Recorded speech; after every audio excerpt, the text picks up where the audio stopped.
اب میں چند جملے پیش کرنا چاہوں گا جب امام تشریف لے آئیں تو عموماً عام طور سے علامات ظہور کو پیش کیا جاتا ہے. ظہور کے بعد کا مرحلہ علامات ظہور میں بہت زیادہ علامات. ظہور امام روز عاشور کریں گے اور مکے سے ظہور ہوگا. عصر کا وقت ہوگا. 313 امام کے ایسے خاص افراد ہوں گے جو فوراً بیعت کے لیے پہنچ جائیں گے. وہ سب مکے کے نہیں ہوں گے, دنیا بھر سے 313 خاص ہوں گے. لیکن روایات کے الفاظ ہیں کہ یہاں چلیں گے, چند لحظوں میں امام کی بارگاہ میں پہنچ جائیں گے. ارے جس کے چاہنے والے ایسے ہوں, سوچئے امام کیسے ہوں گے. بھئی اب چلتے رہیں گے میرے ساتھ. تو کہا یہ 313 چند لحظات میں امام کی بارگاہ میں پہنچیں گے. یہ ہوائی جہاز سے نہیں پہنچیں گے, یہ کوئی ہیلی کاپٹر لے کے نہیں جائیں گے, چند قدم لیں گے. اسے کہا جاتا ہے طی الارض, کہ ان کی زمین جو ہے ان کے لیے سکڑ جائے گی. وہ اتنی تیز سفر طے کریں گے کہ ہر چیز, ان میں سے ہر ایک کے پاس تلوار ہوگی اور نیام میں 1000 کلمات ہوں گے. اسماء یعنی اللہ کے نام ہوں گے 1000. کہا ان میں سے کوئی ایسا نہیں ہوگا جو عام آدمی ہو. وہ اتنے پہنچے ہوئے ہوں گے کہ بتا سکیں گے قبر میں کیا ہو رہا ہے کسی کی. پتہ نہیں لوگ ہیں یا نہیں ہے. ایسے افراد ہیں جو قبر کا حال دیکھ کے بتا دیتے ہیں باہر سے اس میں رحمت نازل ہو رہی ہے یا عذاب. لوگ امام سے متعلق شک کرتے ہیں, ارے امام کے تو خادم ایسے ہوں گے, امام کچھ اور ہیں. بات پہنچ رہی ہے میری؟ سنیں گے نا حضرات؟ تو کہا 1000 کلمات ہوں گے ان کی تلوار میں. یہ 313 دنیا بھر سے ہوں گے. سب سے زیادہ قوم مقدس سے ہوں گے. کتنے؟ 38 سب سے زیادہ قوم سے. اس کے علاوہ پوری دنیا سے ہوں گے, اور نام بھی اور بتایا بھی کون کون سے علاقوں سے کتنے کتنے ہوں گے. چھٹے امام نے ہر شہر کا نام بتایا کہ اس شہر سے اتنے, اس شہر سے اتنے, نجف سے کتنے ہوں گے, کربلا سے کتنے ہوں گے, بغداد سے کتنے ہوں گے, مدینہ سے کتنے ہوں گے. ہر شہر کا نام بتایا. گھبرا رہے ہیں حضرات مجھے لگتا ہے, سننا چاہ رہے ہیں, اس کا مطلب ہے سب. تو کہا یہ 313 خاص ہوں گے. اچھا بہت سے لوگ گھبرائے جاتے ہیں کہ صرف 313 ہی ہوں گے ماننے والے. نہیں, ہم جیسے تو لاکھوں کروڑوں ہوں گے. وہ جو 313 خاص ہوں گے وہ ایسے ہوں گے. پوچھا مولا کون کون ہوگا ان میں؟ کہا اگر صحابہ رسول میں دیکھو تو صرف اور صرف اتنا معیار ان 313 کا بلند ہوگا کہ صحابہ رسول میں صرف سلمان کا اتنا معیار ہے. اصحاب امیر المؤمنین نے صرف مالک اشتر کا اتنا معیار. پتہ نہیں لوگ ہیں یا نہیں ہیں, گھبرا کے سن رہے ہیں. اور 313 ایسے ہوں گے. کہا مولا کیسے ہوں گے؟ کہا حبیب جیسے 313 ہوں گے. کہا 313 خاص ہوں گے, ان میں 50 خواتین ہوں گی. یہ روایت علامہ محمد باقر مجلسی نے لکھی ہے کہ ان 313 میں بھی 50 خواتین ہوں گی. اس لیے ہماری بہنوں کو کبھی نا امید نہیں ہونا چاہیے کہ ان خاص میں جو خاص ہوں گے, عام تو بہت زیادہ ہوں گے. ظہور سے پہلے 1/3 جنگوں میں مارے جائیں گے, 1/3 بیماریوں میں, 1/3 باقی رہ جائیں گے. 2/3 لوگ مر جائیں گے, 1/3 باقی رہیں گے. تو کسی نے پوچھا مولا, چھٹے امام سے پوچھا, رسول خدا کی حدیث ہے اہل سنت کی کتابوں میں کہ دنیا کی آبادی 7 عدد ہوگی. یہ نہیں بتایا 7 لاکھ 7 کروڑ 7 ارب, اس وقت 7.5 ارب ہے. تو پیغمبر نے کہا 7 عدد آبادی ہوگی, 5 ہر 7 میں سے 5 مر جائیں گے ظہور سے پہلے. پیغمبر نے کہا میرے بیٹے مہدی کے ظہور سے پہلے 5 مر جائیں گے, آدھے بیماریوں میں, آدھے جنگ میں.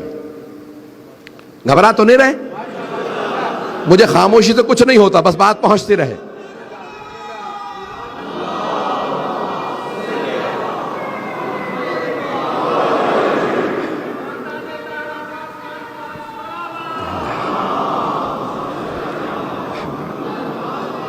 زیادہ وقت نہیں لوں گا, بس زیادہ زحمت نہیں دوں گا.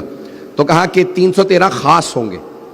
جب پوچھا چھٹے امام سے, کہا مولا جب 2/3 لوگ مر جائیں گے یا مارے جائیں گے تو بچے گا کون؟ تو آپ نے فرمایا ہمارا صاحب یعنی صاحب زمان اور ہمارے شیعہ. کہا تم ہمیشہ قلت میں رہو گے, اللہ ایسا انتظام کرے گا کہ تم کثرت میں آ جاؤ. پتہ نہیں لوگ ہیں یا نہیں ہیں. کہ جو بھی ہمارا ماننے والا ہے وہ محفوظ رہے گا. تو اب یہاں پہ بڑی بحث کی گئی ہے کہ مولا کے حساب سے ماننے والا یا ہمارے حساب سے، پتہ نہیں لوگ ہیں یا نہیں ہے۔ مولا کے حساب سے دیکھا جائے تو معیار بہت بلند ہے، اس میں تو ماننے والا کوئی بھی نہ آئے، اکا دکا ہی پہنچیں گے۔ کہا مولا کیسا ماننے والا؟ مولا نے کہا جو بھی ہماری ولایت کو مانتا ہے وہ ہمارا، پتہ نہیں لوگ ہیں یا نہیں، کہا جو بھی ہمیں مانتا ہے وہ ہمارا ہے۔ کہا مولا کیا معیار ہو؟ مولا نے کہا کہ ہمارا بے عمل بھی ان کے بعمل سے افضل ہے۔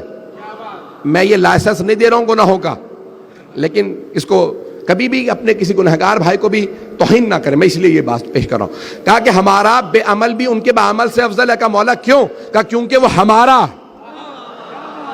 جو ہماری ولایت رکھتا ہے وہ ہمارا ہے، جو مانتا ہی نہیں جتنا مرضی عمل کرتا جائے، جو مانتا نہیں کچھ قبول نہیں۔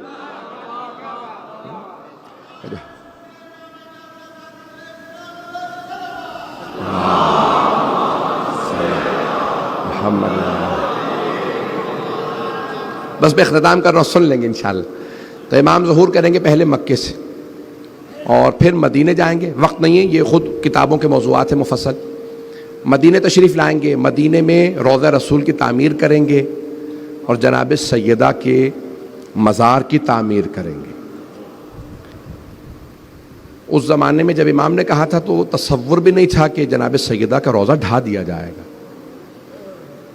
پھر پوچھا مولا مدینے سے کہاں جائیں گے؟ کہ مدینے سے سب سے پہلے کربلا تشریف لائیں گے، سب سے پہلے کربلا۔ عاشورے پہ ظہور کریں گے تو شاید 40 کے دن ہوں، چہلم کے ایام ہوں جب مولا کربلا آئیں گے۔ کہ جب کربلا تشریف لائیں گے تو کیا حال ہوگا؟ کہ وہاں بے انتہا زائرین ہوں گے، اعلان ہو چکا ہوگا، سب جانتے ہوں گے 12ویں امام آ چکے۔ کہ زائرین کی بڑی کثرت ہوگی جب 12ویں امام ظہور کریں گے۔ کہ لیکن جب ظہور کرنے کے بعد حرم جائیں گے تو ایسی کشش ہوگی حرم میں اور امام زمانہ میں کہ امام کے لیے خود بخود راستہ بنتا جائے گا، یعنی لوگ راستہ دیتے چلے جائیں گے۔ کہ ایک مرتبہ صاحب الزمان جب حرم میں جائیں گے تو دروازے کھلے ہوئے ہوں گے، یہاں تک ہے کہ جب ذریعہ مقدس پہ آئیں گے تو امام کے لیے ذریعہ مقدس کا دروازہ کھل جائے گا، 12ویں امام کے لیے ذری کا دروازہ کھل جائے گا۔ آپ ذری کے اندر جائیں گے، اگر دیکھ سکے تو سب میری طرف دیکھیے گا۔ یہ بہت بڑے ایک عالم کے، حضرت ثانی کے وکیل کے جملے، وہ کہتے ہیں کہ جب امام زمانہ حرم کے اندر جائیں گے، ذری کے دروازے کھلیں گے، امام زمانہ ذری کے اندر چلے جائیں۔ جب ذری کے اندر جائیں گے تو سب امام کو دیکھ رہے ہوں گے اور اونچی اونچی رو رہے ہوں گے۔ امام ایک مرتبہ اپنے دونوں ہاتھ اعجاز سے، معجزے سے قبر مطہر کے اندر ڈال دیں گے۔